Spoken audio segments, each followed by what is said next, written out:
Hey YouTube, it's Eric. In this video, I'm going to be going going through an actual paper that Georgetown University put out last year, and they're openly calling for population engineering. Okay, this is nothing new. I'm going to read you another quote here.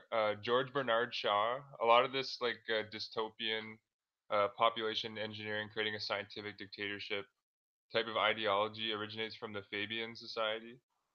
Okay, but I haven't read the works, but like H.G. Wells comes out of the Fabian Society. Edward Bernays, who I covered, worked for one time for Knight of Malta. John J. Raskob kind of comes out from the Fabian Society thought. Okay, but actually, I'm gonna pull up that quote here before I get into it. And just before I go, just a book that I got that just came in. I recommend it, called The Jesuits. History of the Jesuits: Their Origin, Process, Doctrines, and Designs by Giovanni Niccoloni. It's a very good book. This was published in 1851, I believe, or let's see here. Yeah, the book. Yeah, it was published 1852. Yeah, so this is an old book. I recommend it. Very good history. Some early history of the Jesuits, Ignatius Loyola. History of like Francis Borgia, the early Black popes, Linus, Thomas Aquavia, Lorenzo Ricci. Good history in here. Okay, but this is what I want to show you. Hit the screen share. Okay, this is the first quote here. And right, guys, the Georgetown University is openly calling for population engineering. But this is I linked this in the description. Okay, George Bernard Shaw wanted the Fabian Society to be, quote, the Jesuits of socialism. Okay, so I'm gonna read this quote here from page 17 from Fabian Freeway: High Road to Socialism in the USA. In this post, the PDF link to the this book is posted. But quote, whether Shaw, this is George Bernard Shaw, and guys, Eric Dubé, who I've exposed as a Jesuit coadjutor, he pushes the anti-Semitism, and he looks very similar to a Jesuit priest whose name is William Dubé. Eric Dubé, I've seen him actually like use George Bernard Shaw quotes, George Bernard Shaw. I've just seen it. Like I've seen it like in a few of his videos. He puts up some quotes from George Bernard Shaw. But you see here, George Bernard Shaw wanted the Fabian Society to be the Jesuits of socialism. Okay, and, I have my chat pulled up here on my phone, so I'll be checking it if you're watching. You see your quote from page 17, Fabian Freeway: High Road to Socialism in the USA. Whether Shaw was ever personally acquainted with Karl Marx is not recorded. He could have hardly have failed to see the ponderous Prussian in the reading room of the British Museum, where Marx was a fixture for nearly 30 years. Before and after joining the Fabians, Shaw too frequented the British Museum almost daily. And guys, if you haven't seen my video on Karl Marx, check this out. Check it out. I'm going to read the quote here to prove it again. But Karl Marx was educated by Jesuits for 5 years, and Karl Marx wrote a an essay called "The Jewish Question." Hey, Blue Bud, what's up? How's it going? Yeah, Karl Marx published an essay titled "The Jewish Question," which multitudes of Catholic priests and Jesuit priests addressed the exact same, quote, Jewish question in the exact same way that Karl Marx did. But it makes sense considering Marx was educated for 5 years by the Jesuits. But continuing.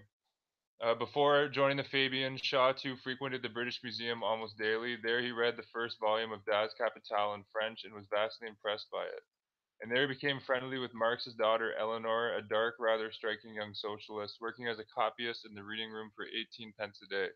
It's hard to see how he could have avoided meeting her father, the more so because throughout her long career, his long career, Shaw never displayed the least reticence about introducing himself to anyone he wished to know.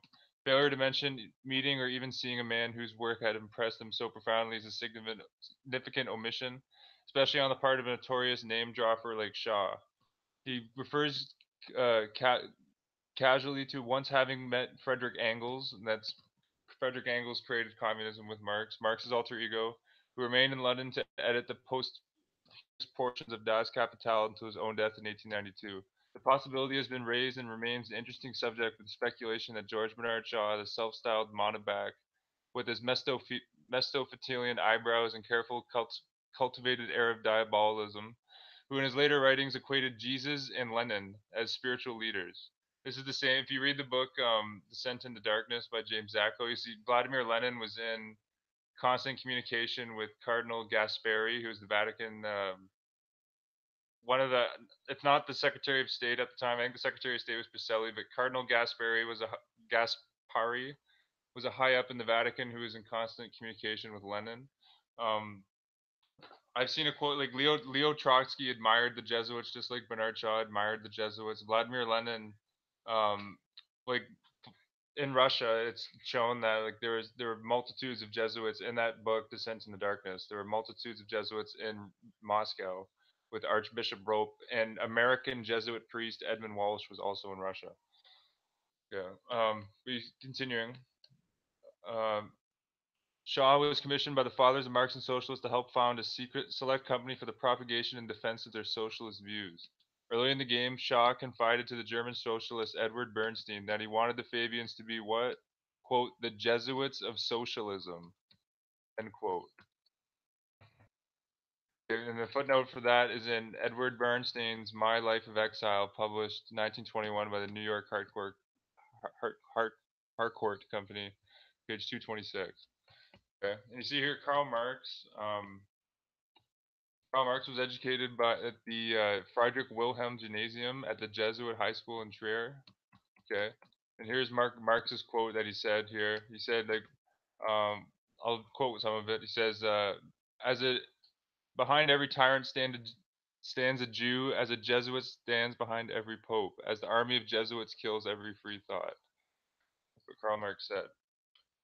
Okay, and it's that the Fabian Society, like another kind of totalitarian technocratic thing. Hey, Truth Rise, what's up? And actually, another technocratic. I haven't read this guy's books, but this is another connection to the Jesuits here. So Benu Brzezinski published multiple books calling for a new world order. He was national security advisor to Jimmy Carter. Okay, his daughter Mika Brzezinski is a analyst on NBC MSNBC. Mika Brzezinski went to Jesuit Georgetown, and Mika Brzezinski was the very first reporter to cover 9/11 when it happened on September 11th. Think that's a coincidence? I don't. Your see, Representative Brzezinski published a ton of New World Order, globalist agenda books. See, early years. Oh, he was here, guys. He attended Loyola High School in Montreal. Loyola High School, Catholic Jesuit private school, like high school in Montreal, right there. Okay, named after Saint Ignatius Loyola. Okay, and here you got a quote from Bertrand Russell's book, his Impact of Science and Society, published 1953, page 30. Quote: "It can be hoped that in time anybody will be able to persuade anybody of anything if he can catch the patient young and is provided by the state with money and equipment. This subject will make great strides when it is taken upon by scientists under a scientific dictatorship." And guys, right here, guys, the Fabian Society, George Bernard Shaw wanted the Fabian Society to be the Jesuits of socialism. Okay, continuing though.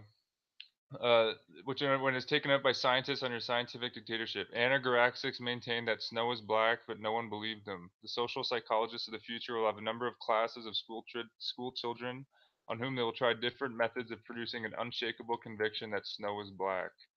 This is like Ignatius Loyola quote that Ignatius Loyola actually has a quote in the constitutions that the Jesuits are going to make white black and black white. 2 + 2 = 5. Yes, Mika is Jesuit trained. There's tons of Jesuits on MSNBC. Like Chris Matthews has 2 Jesuit degrees. Um, Tom McLaughlin. He's dead now, but he was a big prominent player on MSNBC. Tom McLaughlin was involved with like Project Mockingbird with Knight of Malta. Um, what's the guy's Pat Buchanan. Okay, but McLaughlin was an actual Jesuit priest. He entered the Jesuit priesthood at Boston College. Okay, like I don't know if you've seen my playlist on it, Truth Rise, but I have like a 45 video playlist where I go through some like media players who are Jesuit alumni. Okay. We continue back to Bertrand Russell. Various results will soon be arrived. First, that the influence of the home is obstructive. Second, that not much can be done unless indoctrination begins before the age of 10. There's a Jesuit maxim that says, "Give me the boy and I'll make him a man in 7 years." I'm paraphrasing it, but you can find that maxim. Essentially, the Jesuit says they'll indoctrinate the youth in 7 years' time. Third, that verses to set music and repetitively in tone are very effective. Fourth, that the opinion that snow is white must be held to show a morbid taste for eccentricity. It is for future scientists to make these maxims precise and discover how much it costs per head to make children believe that snow is black and how much less it would cost to make them believe that it is dark gray. Look at this. In future, such failures are not likely to occur when there is a dictatorship. Diet injections and injunctions will combine to form from an early age to produce a sort of character and sort of beliefs that the authorities consider desirable. And any serious criticism of the powers that be will become psychologically impossible. Even if we are all miserable, all will believe themselves happy because the government will tell them that they are so.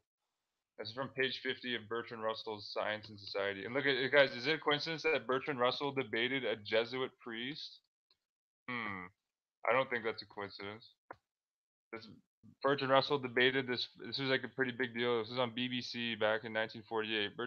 2 years before Bertrand Russell publishes this book with all this fascist Jesuitical ideology in it.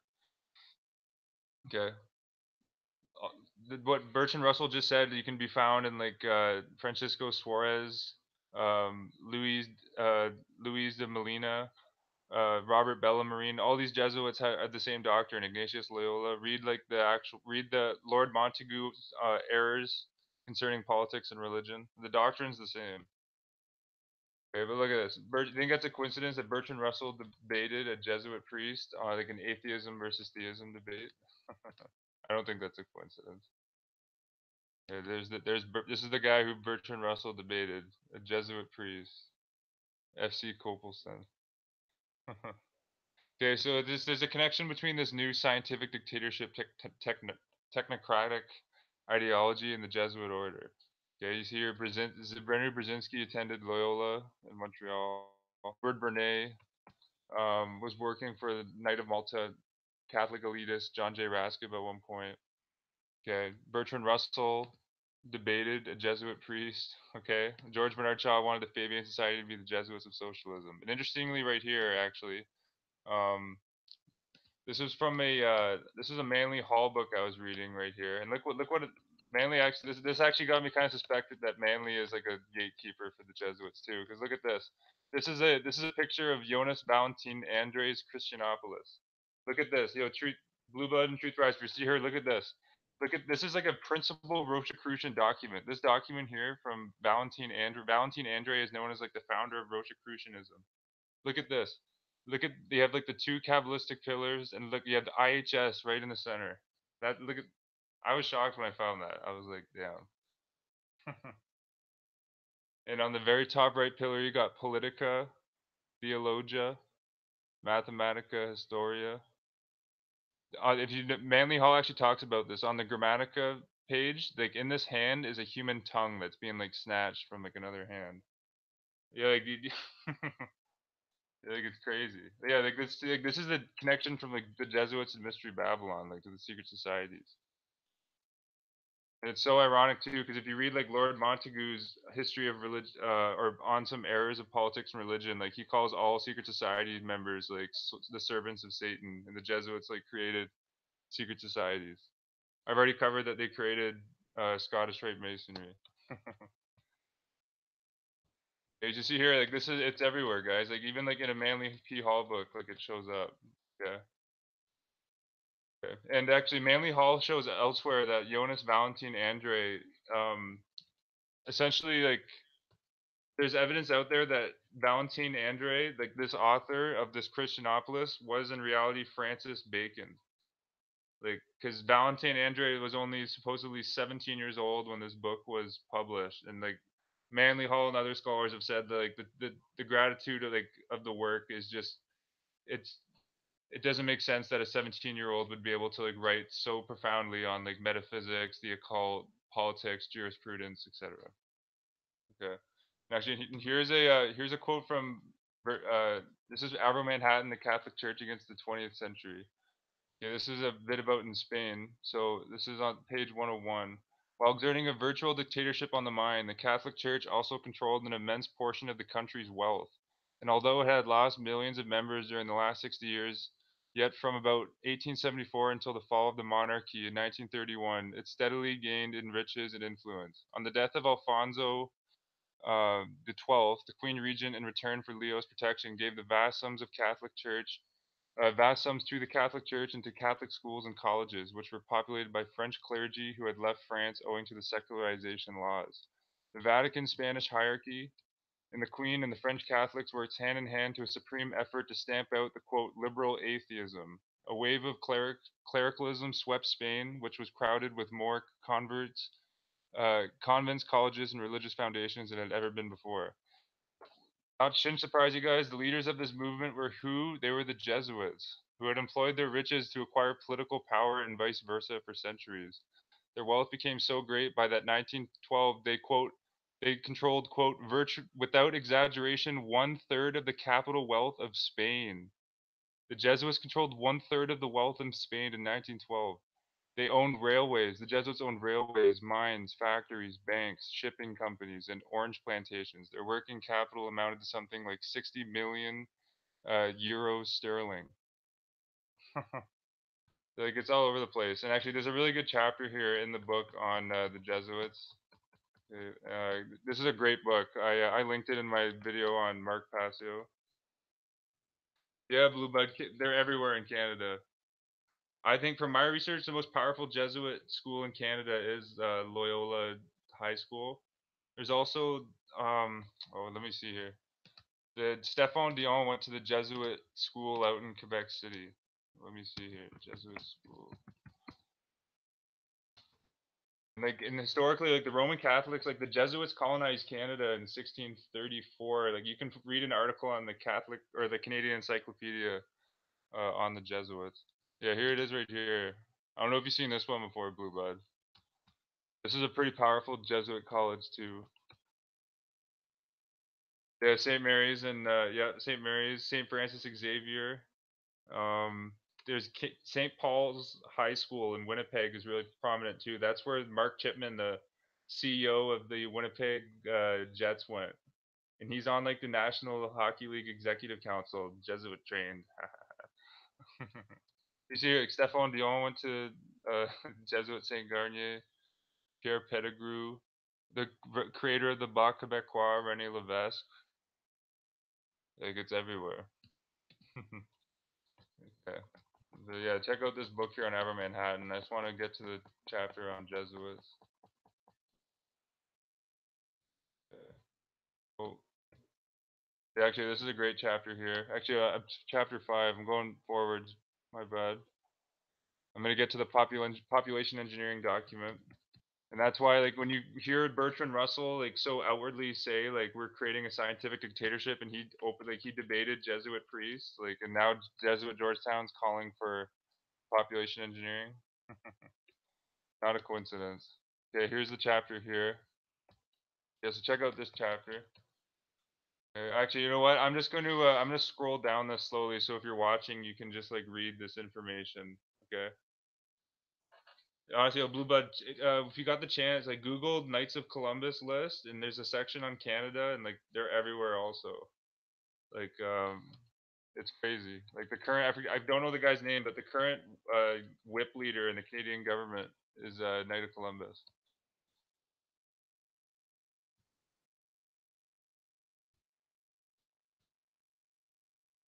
Ignatius Loyola made a fighting company, corporate. Okay. This is Justinian law, the law of persons, and called it the Company of Jesus. Okay, I'm gonna continue to scroll down here. Just check. This is a really good book, but just read what's on the screen here, guys.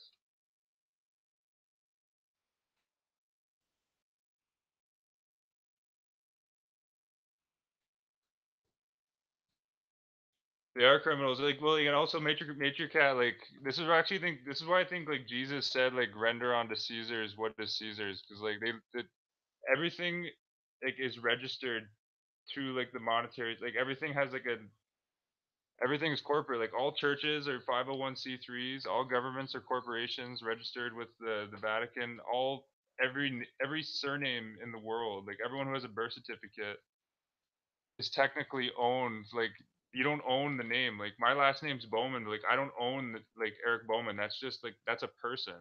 Like we're all spiritual. Like when you think about it, like the universe, and also like, the universe, like you're not the universe doesn't language isn't created with the universe. Like it's all man made. It's all a man made construct. It's the Jesuit construct of the Christianopolis right here. This is the construct with a politica and theologia at the top. And the Jesuits are very esoteric. Like they are master manipulators. You see, like the Hindu Trimurti, like right here too. They're master manipulators. Yeah. Okay, where was I back here? Okay, so I'm gonna keep scrolling down here.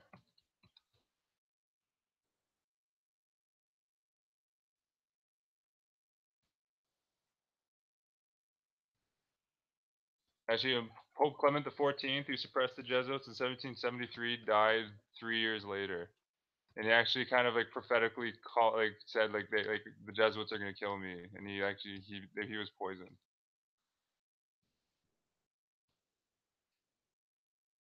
Like everyone, like JFK was killed by the Jesuits, Abraham Lincoln was killed by the Jesuits, like every single dictator was put into power by the Catholic Church. Like when you do the research, Mussolini signed the Lateran Treaty with Pope Pius the 11th, made the Vatican like its current corporate like sovereign state. Mussolini was awarded for that. He got 3 Vatican knighthoods.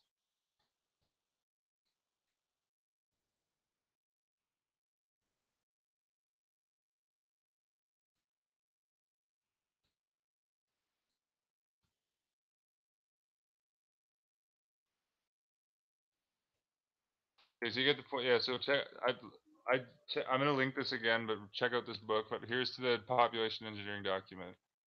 Okay, and it's right here. So here's here population engineering and the fight against climate change. Okay.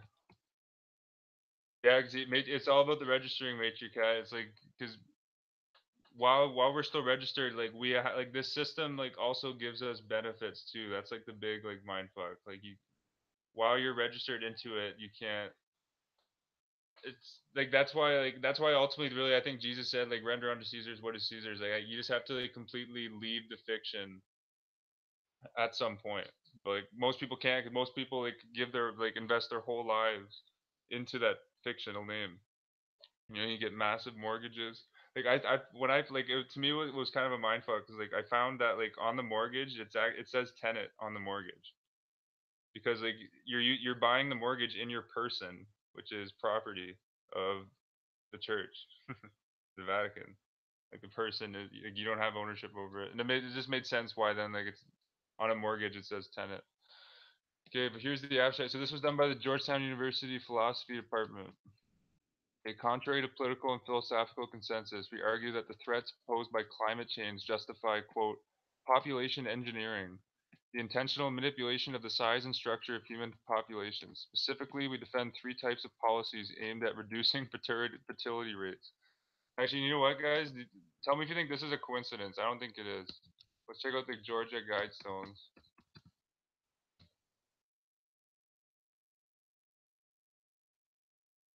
Okay, you know the Georgia Guidestones were erected by who? Like R.C. Christian.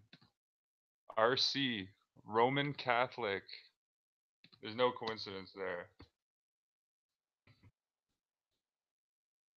Like what else could it mean except Roman Catholic? Even Christian Rosicrucians, like right here, like it's shown like the Rosicrucians were intermingled with the Jesuit order. It's right on the Rosicrucian like literature. Like that's distinctly Jesuit. The IHS, if you read history, the IHS ultimately goes back to Bacchus rites, the rites of the Greek Bacchus. But the use of the IHS when the side of the sun is exclusively Jesuit. Okay. Yeah, we're going back here to okay, so right there, guys, they're calling for population engineering. Okay. So specifically, we defend 3 types of policies aimed at reducing fertility rates. 1, choice enhancement. 2, preference adjustment. And 3, incentivization. While few objects to the first type of policy, the latter 2 are generally rejected because of their potential for coercion. Okay, the Jesuits don't care about coercion. They openly call for coercion to protect the spiritual temporal power of the Pope. Okay, We argue that forms of each policy type are pragmatically and morally justified, perhaps even required tools for preventing the harms of global climate change. Keywords: population control, climate change, public policy, fertility, procreation. And guys, back to these Georgia Guidestones. The very first tenet of the Georgia Guidestones, erected by R.C. Christian, a pseudonym, Roman Catholic Church, a pseudonym, is to reduce the population to 500 million. Yeah.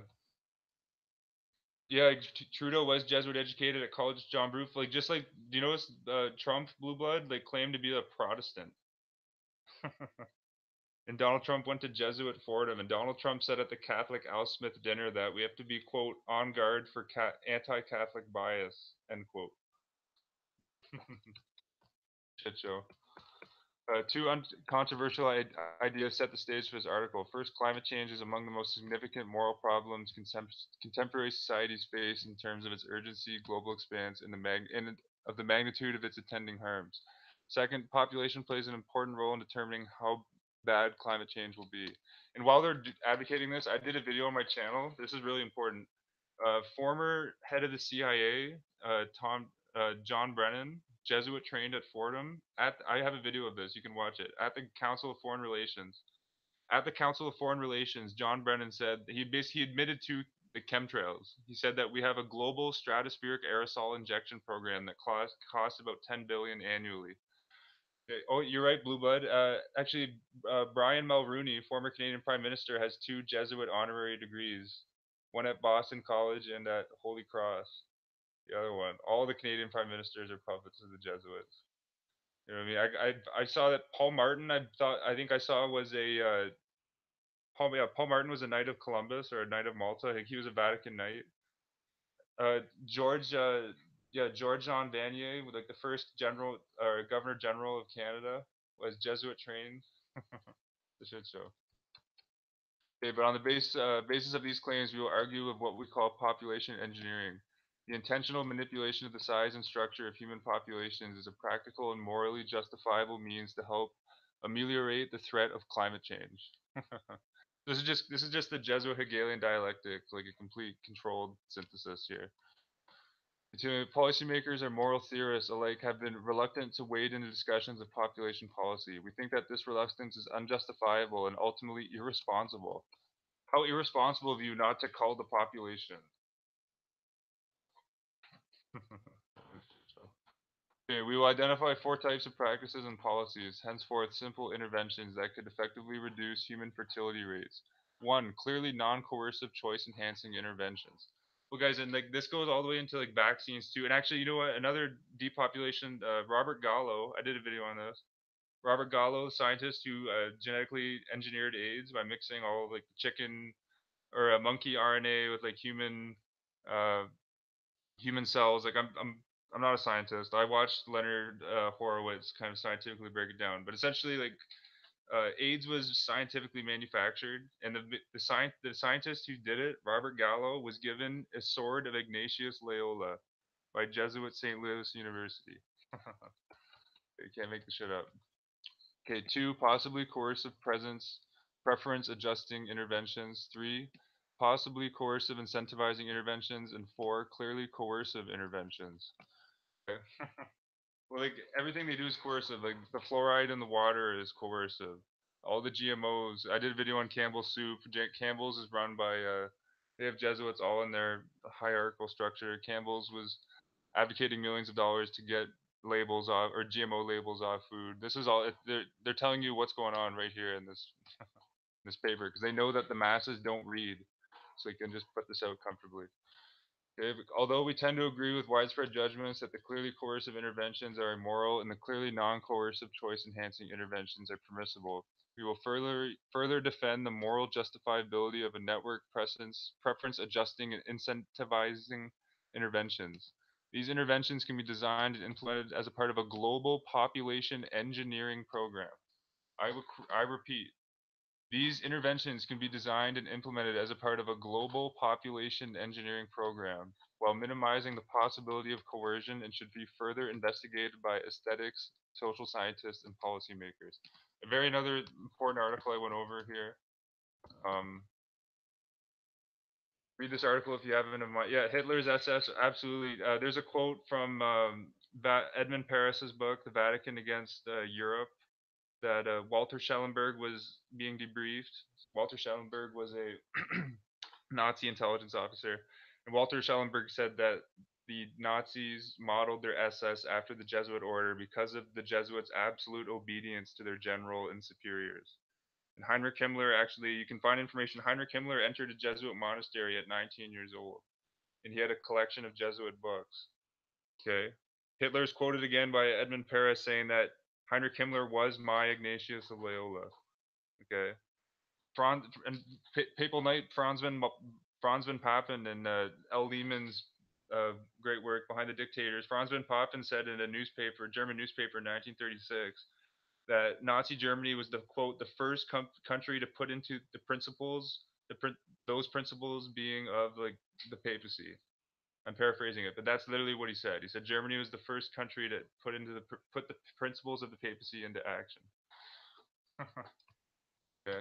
Yeah, check out this article here. Like this is like full out like evidence that the Jesuits are controlling the smart city rollout, which is part of this creating an absolute scientific dictatorship, as Jesuit coadjutor Bertrand Russell said. Okay. This company here, Gaia Smart Cities in India, is completely co-opted by the Jesuits. Their two founders, Sumit Chowdhury and Bipin Pradeep Kumar, both are Jesuit alums. Both of them, previously to starting the Gaia startup, worked for Reliance Industries in India, who is headed by this guy here. This is like the Donald Trump of India. This guy's richer than Trump. Because India is more Jesuit than America. Okay. It's hard to believe, but India is literally like the most Jesuitized country in the world. Mukesh Ambani, both the founders of Gaia Smart Cities were working for Mukesh Ambani before their startup. Okay, Mukesh Ambani is an Indian business magnate. He owns 44% of Reliance Industries, and he went to Jesuit Saint Xavier College in India. Okay, it's in. I source it in this article right here. Yeah. You see, like this agenda is all over the place. General Electric's current CEO, Jim Flannery, went to Jesuit uh, Fairfield University, and General Electric is rolling out these smart cities as well. Okay, there's tons of Jesuits in General Electric's power structure. Okay, and actually, I did a write up on that too. That's worth checking out. I also the Jesuits and Knights of Malta are connected to Bain Capital as well. I expose it completely here. This is a huge write up. It took me a while to put this together, but it was important. Okay, I refuse to let truth be killed by these fucks at the Jesuit order. Okay. And their Vatican power structure and their secret society paid shill minions who are attempting to destroy truth. As William Casey said in his quote, "We will know our disinformation campaign is complete when everything the American public believes is false." Okay. Check out this article here. Like this is undeniable evidence. Like, okay. Going back here to the article. Okay. So here, number one, the climate change crisis. So increasing concentrations of greenhouse gases in the Earth's atmosphere are raising mean surface temperatures and altering our climate. Again, this is part of the paradox. What's really altering the climate is Jesuit geoengineering. But continuing, these changes already imperil human well-being and will only get worse without intervention. Most frequently cited harms of climate change include those associated with I'm gonna zoom in. Associated with extreme weather, changing disease vectors, rising sea levels, biodiversity loss, and severe food and water shortages. Experts agree that climate change is at best dangerous and at worst catastrophic, both for current and future generations. It is widely accepted that avoiding these dangerous changes to Earth's climate requires the limiting rise in average global temperature to a 2 degree Celsius increase over the pre-industrial averages. This target requiring keeping atmospheric concentrations of greenhouse gases under 450 parts per million, which amounts to an all-time global budget for anthropogenic carbon equivalent emissions of about 1 trillion tons, of which humanity has already used nearly 60%. Recent models predict that levels of atmospheric greenhouse gas concentrations will reach the 450 part per million threshold in 2030 if business as usual emissions continue. Unless significant reductions in greenhouse gas emissions begin soon, it is likely that the Earth will be locked into a catastrophic 4 degree rise in average surface temperature by 2100. Yeah, you're right, Blue Bud. Like that's the next part of the Jesuit agenda. It's about Jew bashing, and they're doing all this Jew bashing too, while all like the Jesuit puppet Trump and his Jesuit administration and working with the Vatican-controlled Israelis and Saudis, like they moved the U.S. embassy to Jerusalem. Like that's all because the Black Pope eventually wants to Arturo Sosa actually, and you guys should familiarize yourself with this guy because the Jesuits view their general as God. Okay, that's exposed in multiple. It's from their own writings. Okay. This is the current Jesuit Superior General. The Jesuit order literally views this guy as God. Okay, so you have to be on guard. Adolfo Nicholas visited Russia a few years ago, if I'm not mistaken. Former Black Pope.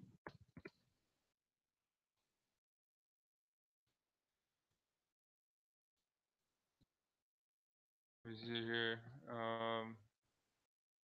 Yeah, is this a picture of? Yeah, I know. I read somewhere that Adolfo Nicholas went to Russia. Adolfo Nicholas. Um,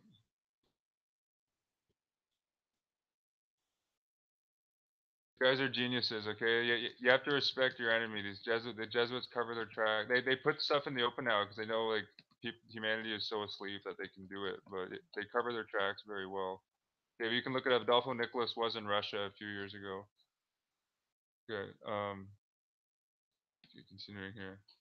Okay, the consensus among scientists and policy experts is that averting the harms of climate change requires that we act quickly and decisively to mitigate the climate disruption by changing our carbon practices, by reducing consumption, switching to renewable energy sources, etc., and to adapt to those changes in climate that are already occurring by building seawalls and relocating climate refugees, etc. And guys, did you notice this has been going on? Avro Manhattan actually exposed this in like 1940.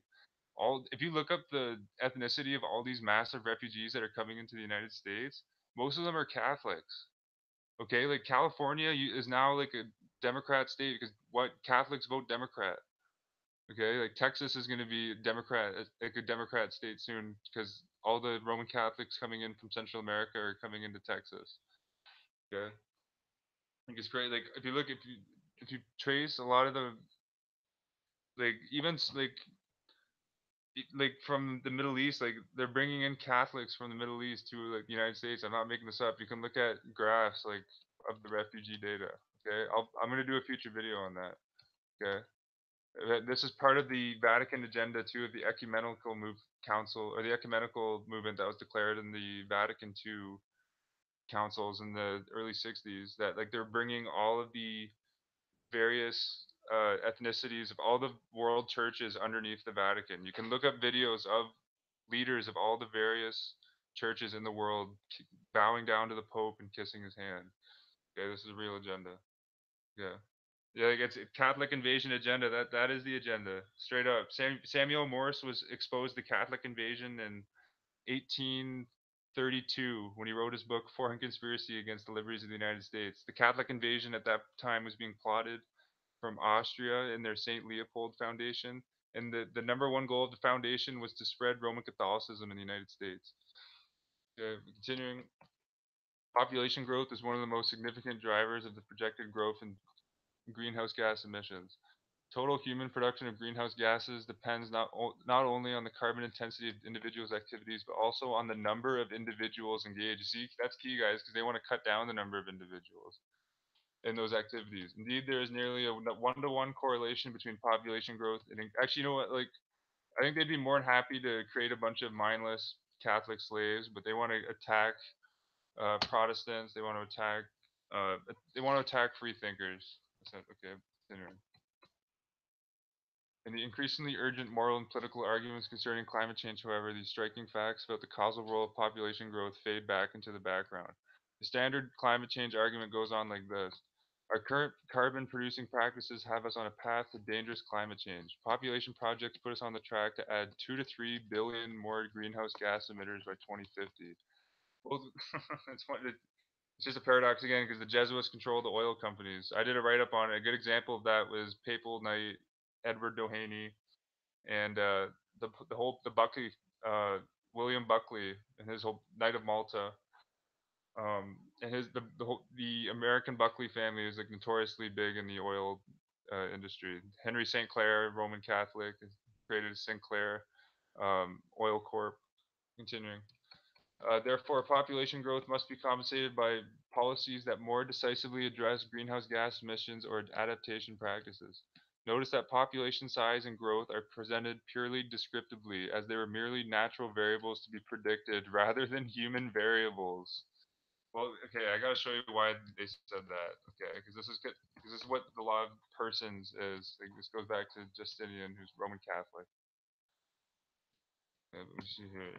Um, person. Okay, um, a person is a human being considered with respect to the living body or corporal existence only. Okay, a human being represented in dialogue or fiction or on the state character. I repeat though, like, this is the important part here though. A human being represented in dialogue is a person. Okay, and that's why in this article they say that the econometric variables that they run don't account for human variables. It's just numbers. Okay, numbers don't have emotions. Okay. It's all, yeah, exactly, truth rise. Like, their allegiance is with the Pope, and that's why there's so many Catholics like right now in the Trump administration. Like the current head of Homeland Security, Kristen Nielsen, Jesuit trained. Robert Lighthizer, Secretary, the U.S. Trade Representative, Jesuit trained. Um, Robert Wilkie, the Undersecretary for Defense, Jesuit trained. Elaine Chao, Secretary or Department of Transportation head, has an honorary degree from Jesuit Georgetown. Jerome Powell, head of the Federal Reserve, Jesuit trained at Georgetown. Like, it goes on and on and on. Okay, continuing though. While not everyone in the climate change uh, debate the population variable this way, many do, especially those with political authority. Okay, I'm repeat. Okay, not everyone in the climate change debate treats human beings as fictions and as animals or pigs, but many politicians do in the political sphere. Continuing, in the next section, we will detail why this is unjustified. Next part, there are two important considerations that favor including population engineering as part of the global policy response to the threat of dangerous climate change. First, the current consensus approach to mitigating climate change, which does not include population engineering, falls short of offering a clear, reasonable, certain pathway to avoiding dangerous climate change. Okay. Second, reducing global population growth over the next century would have a truly massive effect on global greenhouse emissions. I'm just going to read that, okay? Quote again. Second, reducing population growth over the next century would have a truly massive effect on global greenhouse gas emissions. According to the most recent estimates from the Intergovernmental Panel on Climate Change, in order to meet a 450 parts per million target mentioned above, global greenhouse gas emissions must steadily decline until they're 40 to 70% lower in 2050 than they were in 2010, and continue to decline to near zero or less by 2100.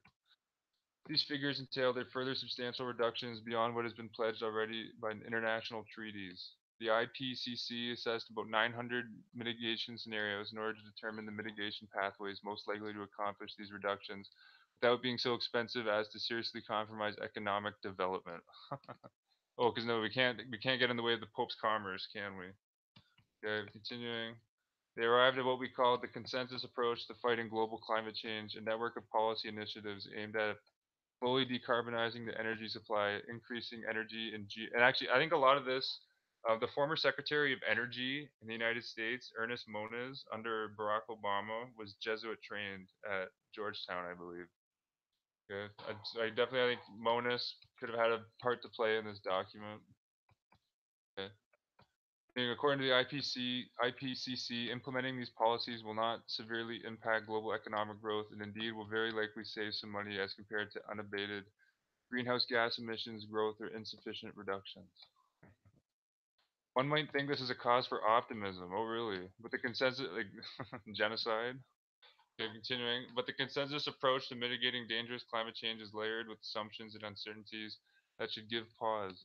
The first thing to note is that there are live controversies about first whether restricting average global temperature increases to 2 degrees Celsius is enough to avoid the more dangerous effects of climate change, and second, whether restricting atmospheric greenhouse gas concentrations to 450 parts per million would be sufficient to achieve that goal. But even if we assume that these are the correct targets, the IPCC itself recognizes that carrying out all of its policy recommendations to the letter would still leave as much as a 33% chance of temperature increases beyond 2 degrees Celsius. Funny how their numbers gave them a 33% chance. Continuing. More worrisome still, the IPCC hardly considers scenarios for keeping atmospheric carbon below the 450 parts per million mark, which would improve humanity's chances of avoiding an increase of a 2 degrees Celsius or greater. Even if one is satisfied with having as high as a one-third chance of crossing the critical 2 degrees Celsius threshold, the models undergirding the consensus approach still requiring some bold assumptions. First, in order to meet the necessary benchmarks in time, humanity needs to start reducing greenhouse gas emissions now. Italicized is now is italicized.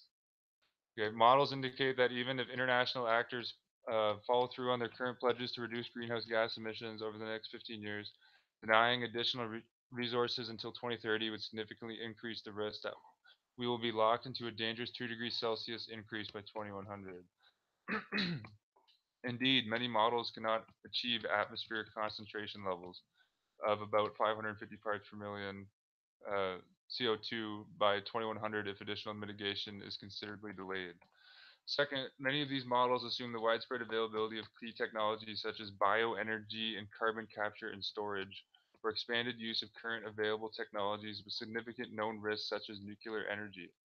Fortunately, we do not have scalable CCS technology. Each sector that the IPCC looks at, from energy to industry to transport buildings, is riddled with uncertainties in how steep required reductions and their costs are. Okay, and required questionable assumptions about the technological innovations and behavioral changes needed in order to meet their respective mitigation targets. Further, there is little wiggle room within each sector as meeting overall targets is highly contingent on meeting targets for each sector. Uh, Third, credible expert analysis and reports from those involved with the IPCC Working Group 3's drafting process suggest that the final policy recommendations are overly optimistic. Oh, the Jesuits are very optimistic. Well, they should be. They have every government under their control, under their thumb. All the royal families in the world under their thumb. All the banks under their thumb. Continuing. A consequence of political pressure from the drafters and with vested economic interest in delaying action on climate change. And actually, you know what? Just before I go, guys, you're newer to my channel. You haven't seen my um, video on this. I'm just going to cover the symbolism, but this is just proof here that the Jesuits are controlling the royal families. This is a Swedish chivalry order here. Okay, the Royal Order of the Seraphim, and it's clearly right there the Jesuit IHS in the center. Okay, but continuing. So 3, addressing the crisis with population engineering. Given the high stakes of dangerous climate change and demands, uncertainty, assumptions, and risks built into the mitigation pathways that do not address population, it seems worth giving a serious consideration to population engineering policies. Such policies could have a significant effect on global greenhouse gas emissions, and there's good reason to think that they could. Okay, again, guys, getting rid of Protestants, getting rid of free thinkers, okay, limiting the population, keeping their status quo commercial control over this positive law matrix is what they want. Okay, and while they can keep control and eliminate as many heretics as possible, that's just a bonus. Okay. According to a recent study, reducing fertility rates so as to match the UN's low fertility projections rather than the medium fertility projections was correspond to an average difference of 0.5 children per woman would likely result in a yearly reduction of greenhouse gas emissions of 5.1 billion tons of carbon by 2100. To put that number into perspective, consider that in 2013, humans emitted 9.9 billion tons total. Okay. So you see, like, they want to reduce. Like, look, they want to reduce greenhouse gas emissions, cut them in half by 2100. Okay, and a lot of that is, if you, like, from the Georgia Guidestones. Where were they? Right here. Erected by R.C. Christian. I'm just going to show you again.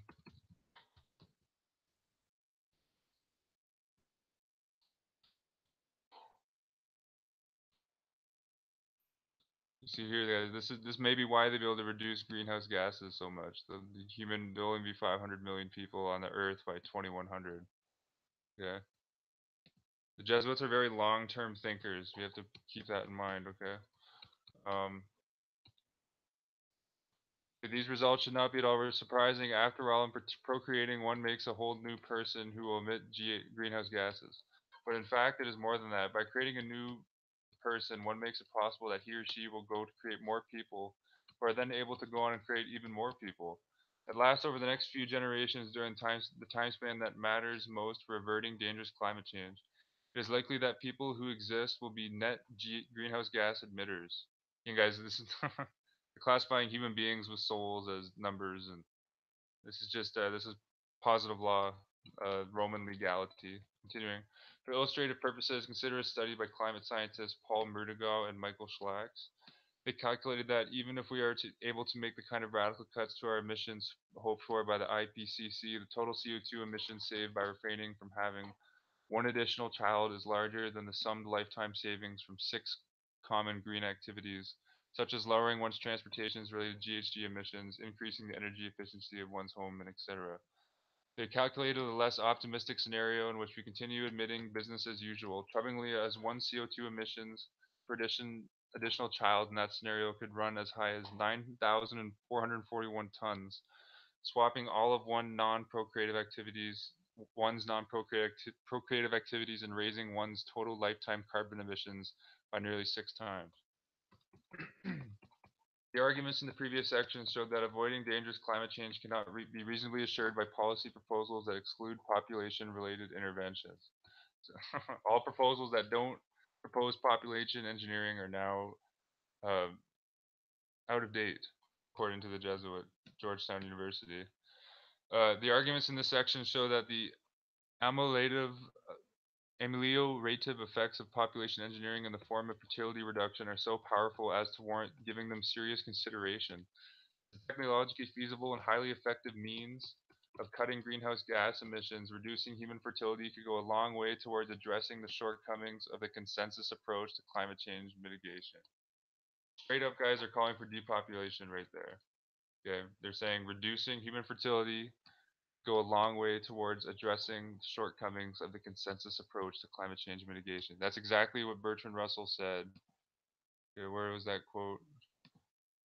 Yeah, this is exactly what Bertrand Russell said in his book Impact of Science and Society in 1953. Okay, Bertrand Russell was associated with the Fabian Society, who George Bernard Shaw, quote, said that he wanted the Fabian Society to be, quote, the Jesuits of socialism. Okay, and Bertrand Russell debated a Jesuit priest, F.C. Copleston. Okay, I'm sure Bertrand Russell was courts with the Jesuits. Okay, they do think in centuries. These guys are, I give them credit. It's like they're geniuses. They're evil geniuses. Okay, they're very, very long-term thinkers. Yeah, like honestly, like and the evidence, like right here, like with Jonas Valentin Andre, and the Anatomy of Manly Hall has an edition of the Anatomy of Melancholy. I think it's a 1638 edition. And in that edition of the Anatomy of Melancholy, written by Robert Burton, I believe, Jonas Valentin Andre, who wrote this book here, Christianopolis, Burton writes that Sir Francis Bacon was Valentin Andre. Okay, and Sir Francis Bacon wrote the New Atlantis, or the New Atlantis in what was it, 1627. Okay, and Bacon called for a philosophical empire in the the New World, America. And honestly, like with that evidence, like I forget the guy's name, but Bacon was actually you can read a book, Francis Bacon and Secret Societies. You can find it on archive.org. Type in Control F Jesuits on that book, Francis Bacon and Secret Societies. You'll see Francis Bacon was like he was affiliated with the Jesuits. Ultimately, he was friends with Catholics. The author says that like, Francis Bacon ultimately was like a servant of Catholicism. Yeah, continuing. See, it's not a coincidence that all this scientific technocratic stuff is coming out, artificial intelligence, etc. It's like Benjamin Brzezinski and other hardcore globalists educated by the Jesuits at Loyola High School in Montreal. Yeah. The question, it seems, is not whether we should implement some sort of fertility reducing population engineering program, but rather which interventions such a program should include.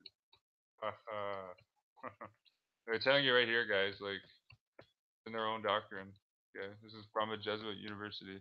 The population engineering policies, coercion and choice enhancement. For this video, I'm not going to read the whole thing just because I'm running on. I'm going to read this last section and then go to the conclusion. Okay, but I linked this in the show notes so you can check it out. Okay, as with our other types of policy interventions, including those aimed at growing or stabilizing a population, population engineering interventions aimed at reducing fertility can be categorized according to their position on, quote, a coercion spectrum. Figure 1 illustrates the further to the left a policy type falls on the spectrum, the lower the likelihood that an instance of that policy type will result in coercion. The further to the right a policy type falls on the spectrum, the more likely an instance of that type will result in coercion. Okay, so here's this diagram here that Georgetown put out here, the coercion diagram. Okay. In this, the next few sections, yeah, like well, Adolf Hitler was a puppet of the Jesuit order, like born into Catholic parents. Yeah, like all that. His Aryan domination prophecy was like the continuation of the Holy Roman Empire. That's what it was. In this, so you see in this figure, in the next few sections, we will consider four types of fertility-reducing population engineering interventions. We will defend the efficacy and general moral justifiability of the first three: choice-enhancing, preference-adjusting, and incentivizing. For the moment, however, let's consider the policy type that lies at the far right of the coercion spectrum. This includes policies that involve straightforward violations of a citizen's autonomy or bodily integrity. Okay, going back here to Perch and Russell. Okay, Perch and Russell says, in the future, dictatorship, diet injections, and injunctions will combine from a very early age to produce the sort of character and the sort of beliefs that the authorities consider desirable. Okay. Okay, continuing though, cases from history and despotic fiction involving practices like forced abortions and sterilizations come to mind.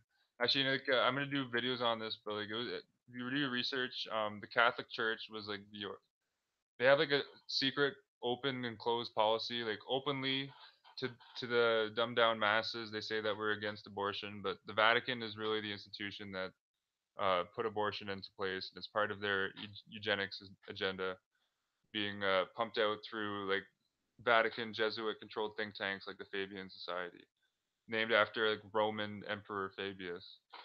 Okay. Continuing, cases from history and despotic function involving practices like forced abortions and sterilizations come to mind. Coercive fertility reducing interventions typically involve biomedical interventions on the body without informed consent and constitute clear human rights violations. They cause significant harms, and their wrongfulness has often been exacerbated by the irregular targeting of and disproportionate effect on vulnerable and oppressed populations. Straightforwardly, coercive interventions to reduce human population growth are almost always wrong, and we will not defend them here. Oh, how nice of the Jesuits. The same Jesuits that gave Dr. Robert Gallo a sword of Ignatius Loyola. Oh, that's funny. Actually, you know what? I saw a clip. I'm going to. Oh, I'm gonna play it on a future video. This was on Fox News. Lou Dobbs was interviewing a Jesuit priest, and the Jesuit priest um, wasn't giving him a straight answer, and Lou Dobbs straight up said, "That's you never give straight answers, don't you? You're a Jesuit priest." Like, I thought that was funny. Like he said that on Fox News. Yeah. Actually, and like there was a Howard Hunt was on like Fox. It was Fox or MSM or NBC. Howard Hunt, former CIA um, propaganda chief under Alan Dulles, Knight of Malta, said that the Jesuits are the greatest intelligence service in the world. Yeah. Continuing, the wrongness of coercive policy, however, actually, Truth. I don't know if you've seen it's disgusting, but a good documentary on the topic is it's called what was the name of it? It's Sex Crimes in the Vatican. You can find I found it on Daily Motion. It's like 40 minutes long, but it exposes like the Catholic priest pedophilia. Whenever a Catholic priest rapes a child and gets accused of it and is proven that he's done it, the church hierarchical structure just moves him to another parish. And they actually signed like a corporate legal document that kind of gives priests like a immortality against persecution against child pedophilia cases. Yeah. Well, Ireland just said yes to abortion. No way. Actually, you know what? Ireland is what was actually, you know what? I don't know if you, I've done video on this. Like one of the former U2 managers, oh, I forget his name. His U2's manager, the guy who was known as the fifth member of U2, went to a Jesuit school in Ireland. The CEO of Ryanair went to Jesuit schools in Ireland. Yeah, here, Clonglow Woods College.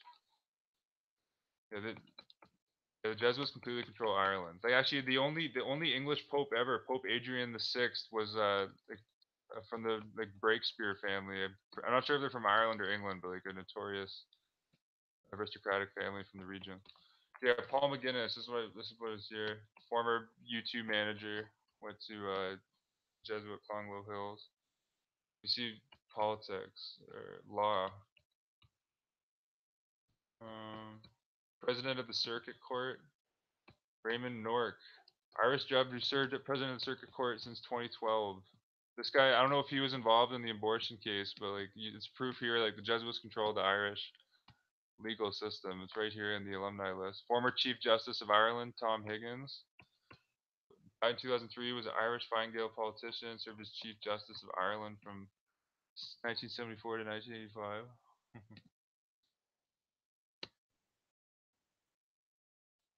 We see here. Former British ambassador to Ireland back in the day. Former Irish Minister of Industry and Commerce, Patrick McGillen. Are you from Ireland, Truth Rise?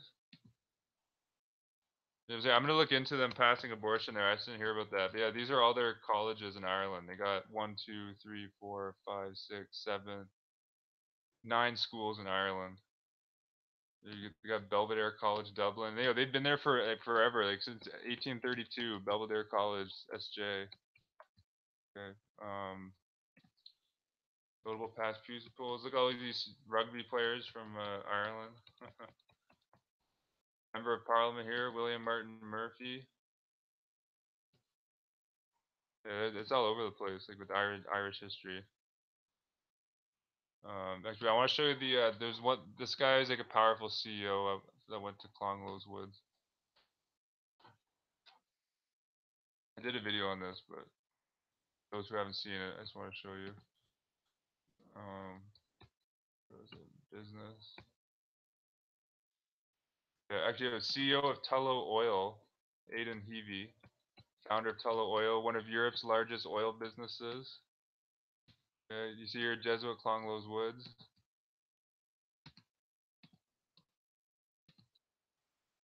You see here, Tullow Oil, multinational oil gas company founded in Tullow, Ireland. Right there. Yeah, honestly, like they're technical. Oh, okay, you just passed it a week or so. Yeah, I've never been to like my first time. I went to Switzerland earlier last year to visit. My dad actually lives out there now. He was here, Aidan Heavey. This guy founded one of Ireland's biggest oil companies right here, Jesuit trained. Okay. And what was the other guy? Oh, yeah, this one I want to show you here. Michael O'Leary, he's the current CEO of Ryanair, one of Ireland's wealthiest businessmen, according to the Rich List, the Times in London. You see here, Clonglow's Woods College. Okay, back here to the population engineering. As we agree that the interventions at the far right of the coercion spectrum are prohibited, we agree with others who have written on the subject that choice-enhancing interventions, those on the far left of the spectrum, are not only permissible but obligatory. Obligatory. I don't know. I can't read that right now. Okay, but this is essentially this. So you see here that this is the theme of this, guys. They wanted these depopulation methods like vaccinations.